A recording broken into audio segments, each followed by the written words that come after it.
এখন দেশৰ এটা হ্ৰদত এটা খুব ধুনীয়া বগা ৰাজহাঁহে বাস কৰিছিল। হ্ৰদটোৰ কাষতে থকা এজোপা ওখ গছত এটা কাউৰীয়ে বাস কৰিছিল। হ্ৰদটোলৈ যোনেই আহিছিল সেই ধুনীয়া ৰাজহাঁহটোক দেখি তাৰ প্ৰশংসাত পঞ্চমুখ হৈ পৰিছিল। কিন্তু কোনেও গছৰ ডালত বহি থকা সেই কাউৰীজনীৰ ফালে এবাৰো নাচায়। ৰাজহাঁহক এনেদৰে প্ৰশংসা কৰা শুনি কাউৰীৰ মনত বহুত দুখ লাগে। এদিনাখনৰ কথা। কাউৰীজনীয়ে উৰি গৈ ৰাজহাঁহটোক সুধিলে, তুমি ইমান ধুনীয়া, তোমাৰ সমান সুখী পক্ষী এই পৃথিৱীত দ্বিতীয় কোনো নাই। ৰাজহাঁহে উত্তৰ দিলে, তুমি মোকহে ধুনীয়া দেখিছা, মোতকৈ ধুনীয়া ভাটৌ চৰাই। মোৰ ৰং হ'ল এটা আৰু ভাটৌ চৰাইৰ ৰং হ'ল দুটা, সেয়েহে ধুনীয়া পক্ষী হ'ল ভাটৌ চৰাই। এইবাৰ কাউৰী উৰি গৈ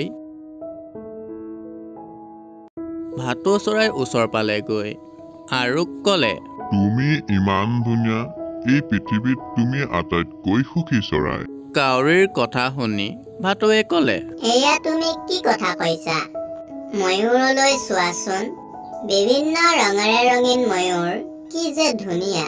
এই পৃথিৱীৰ ভিতৰত আটাইতকৈ সুখী পক্ষী হৈছে ময়ূৰ।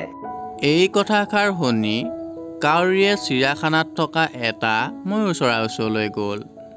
ভিন্ন ৰঙী ময়ূৰ চৰাইক দেখি কাউৰীটোৱে সুধিলে, তুমি বৰ ভাগ্যৱান, প্ৰতিদিনে হাজাৰ হাজাৰ মানুহে তোমাক চাবলৈ আহে, কিন্তু মোক কোনেও নাচায়। কাউৰীৰ কথা শুনি ময়ূৰে উত্তৰ দিলে, মোৰ ৰূপেই মোৰ দুৰ্ভাগ্য আনিছে, যাৰ বাবে মই সদায় এই চিৰিয়াখানাখনত বন্দী হৈ থাকিব লগা হৈছে।